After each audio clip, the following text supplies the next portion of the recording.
বিজেপিত বিজেপিৰ কাৰ্যকৰ্তা সন্মিলনত মুখ্যমন্ত্ৰী ডক্টৰ হিমন্ত বিশ্ব শৰ্মা আগন্তুক বিটিচি পৰিষদীয় সাধাৰণ নিৰ্বাচনত বিজেপিয়ে অকলে অৱতীৰ্ণ হ'ব। ইয়াৰ বাবে সকলো বুথক শক্তিশালী হ'ব লাগিব। এই মন্তব্য অসমৰ মুখ্যমন্ত্ৰী ডক্টৰ হিমন্ত বিশ্ব শৰ্মাৰ আজি চিৰাং জিলাৰ বিজনী চহৰৰ বিজনী জিলা ক্ৰীড়া সন্থাৰ খেলপথাৰত আয়োজিত বিজেপিৰ কাৰ্যকৰ্তা সন্মিলনত উপস্থিত থাকি মুখ্যমন্ত্ৰী ডক্টৰ হিমন্ত বিশ্ব শৰ্মাই সন্মিলনত উপস্থিত থকা সকলো কাৰ্যকৰ্তাক সমাগত বিটিচি পৰিষদীয় নিৰ্বাচনৰ বাবে নিজৰ লগতে সকলো দলীয় বুথক শক্তিশালী কৰিবলৈ আহ্বান জনায়। তেওঁ কয়, বিটিআৰৰ শান্তি প্ৰতিষ্ঠাৰ বাবে প্ৰধানমন্ত্ৰী নৰেন্দ্ৰ মোদীৰ প্ৰচেষ্টা অন্যতম। তেওঁ চিৰাঙত বিগত সময়ত 30,000 লোকে অৰুণোদয় আঁচনিত অন্তৰ্ভুক্তি হৈছিল। এইবেলি জিলাখনত 60,000 হিতাধিকাৰীয়ে অৰুণোদয় আঁচনিত অন্তৰ্ভুক্ত হ'ব বুলিও মুখ্যমন্ত্ৰীয়ে সন্মিলনত উল্লেখ কৰে। তেওঁ চিৰাং জিলাৰ 7টা পৰিষদীয় সমষ্টিৰ কৰ্মকৰ্তাসকলৰ সৈতে মত বিনিময় কৰে। মুখ্যমন্ত্ৰীয়ে বিগত 5 বছৰত বিটিআৰত শান্তি উন্নয়ন হোৱাৰ লগতে অহা 5 বছৰত বিকাশৰ গংগা হ'ব বুলিও উল্লেখ কৰে। লগতে বিটিআৰৰ সকলো জাতি জনগোষ্ঠীৰ লোকে সম অধিকাৰ পাব লাগিব বুলিও উল্লেখ কৰে। চিৰাং জিলা বিজেপিৰ উদ্যোগত আয়োজিত এই সন্মিলনত বিজেপিৰ ৰাজ্যিক সভাপতি দিলীপ শইকীয়াই বৰ্তমানৰ বিটিআৰ অঞ্চল বিগত 65 বছৰ কংগ্ৰেছৰ দিনত নোহোৱা উন্নয়ন 5 বছৰত বিজেপিৰ চৰকাৰৰ দিনত হৈছে বুলি উল্লেখ কৰে।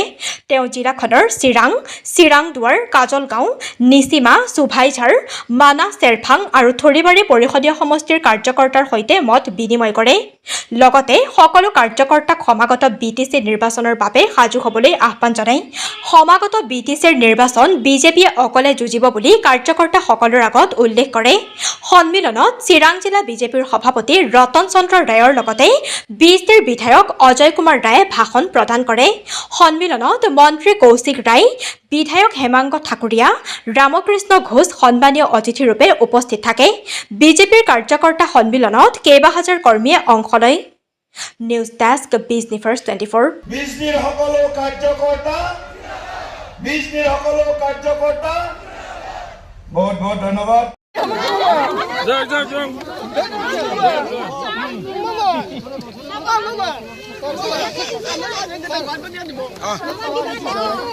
মই চাই দিম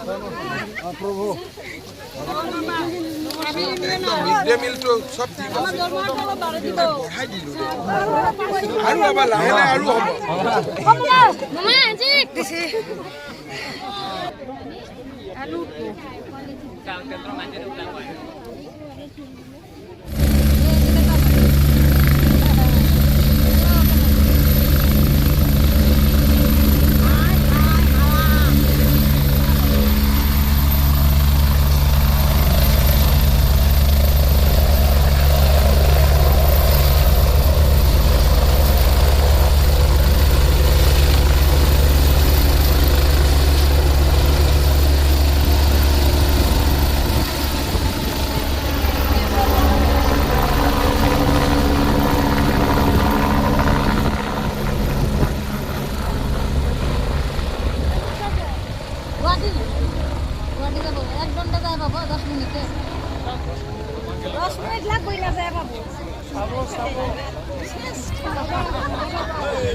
আমাৰ শেষৰখন কাৰ্যকৰ্তা সভা আছিলে, ওদালগুৰিত আৰম্ভ কৰিছিলোঁ, চিৰাঙত সামৰণি পৰিলে।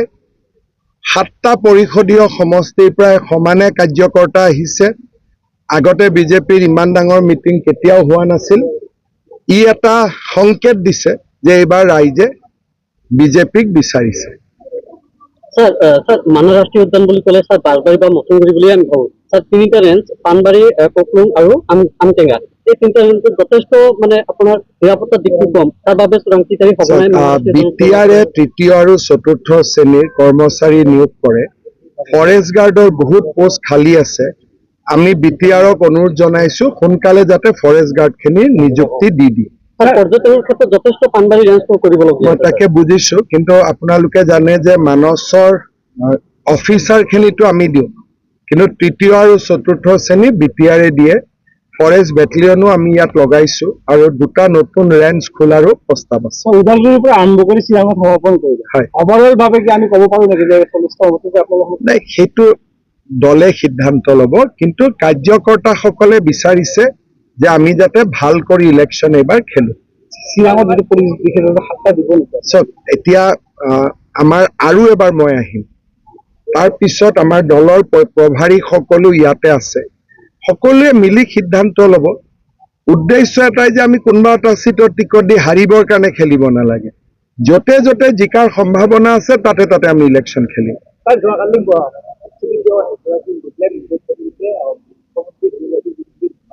কি মুখ্যমন্ত্ৰী কি চব কোনোবা উচ্ছেদিত মনৰ দুখত কৈছে ডিঙি কাটি দিম বুলি, কেনেকে হাক দিব? খং উঠিছে আৰু উঠিব পাৰে, সেইটোলৈ মই বেয়া পাইতো লাভ নাই। মইতো মুখ্যমন্ত্ৰী হয়, মানুহৰ গালিও শুনিব লাগিব, আশীৰ্বাদো শুনিব লাগিব, দুইটা শুনাই মোৰ দায়িত্ব, হয় নহয়? চব য'তে য'তে আমচুৱে প্ৰতিবাদ কৰে তাতে বুজি পাব যে বিজেপিৰ আদৰ্শৰ জয়লাভ হৈছে। কাৰণ আমি জাতি মাটি ভেটিৰ কথা কৈ চৰকাৰত আহিছিলোঁ, যেতিয়া আমচুৱে আমাক গালি পাৰিছে তাৰ মানে আমি আমাৰ নিৰ্বাচনৰ প্ৰতিশ্ৰুতি পূৰণ কৰিবলৈ সক্ষম হৈছোঁ। গতিকে যিমান আমচুৱে গালি পাৰে সিমানে অসমীয়া মানুহে বা আমাৰ খিলঞ্জীয়া মানুহে বুজি পাব যে প্ৰথমবাৰৰ বাবে কোনোবা এখন চৰকাৰে ৰাইজৰ হৈ কাম কৰিছে।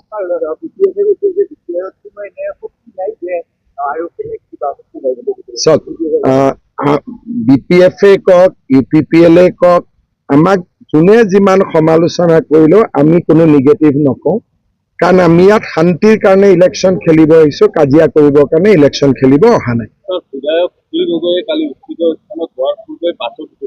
চাওক তেওঁৰ এইটো নিয়মেই, তেওঁ য'ত উচ্ছেদ হয় তাতে তেওঁ গৈ পায়। কাজিৰঙা দি আৰম্ভ কৰিছিল, তেওঁ মাজে মাজে উচ্ছেদ য'তে হয় তাতে গৈ পায়, তেওঁৰ ৰাজনীতিৰ ভোট সেইখিনি। এটা ভিডিঅ' এটা ভাইৰেল হৈছে যে তেখেতে প্ৰাইভেট গাড়ীত আহি ৰাইজক দেখুৱাৰ কাৰণে আৰে মোক যদি ক'লেহেঁতেন মই তালৈকে যাব খোজো, ময়ে গাড়ী দি দিলোহেঁতেন, সেইটো কি ডাঙৰ কথা। কিন্তু উচ্ছেদ চলি থকা অৱস্থাতটো আমি যাব নিদিওঁ, ঠিক আছে? কেইবাটা বিদ্যালয় আছে, হাইস্কুল, শিক্ষক পৰ্যায়ত আছে, সেই বিদ্যালয়সমূহ যিসকল টিউটৰৰ যোগ্যতা আছে তেওঁলোক শিক্ষক হ'ব, ফাইলটো এডভান্স ষ্টেজত আছে। বিদ্যালয় প্ৰাদেশিকৰণৰো নতুন আইন অক্টোবৰত আহি আছে, গতিকে সেই আইনত যোন সোমাই তেওঁলোকক আমি প্ৰাদেশিকৰণ কৰোঁ, হ'ব।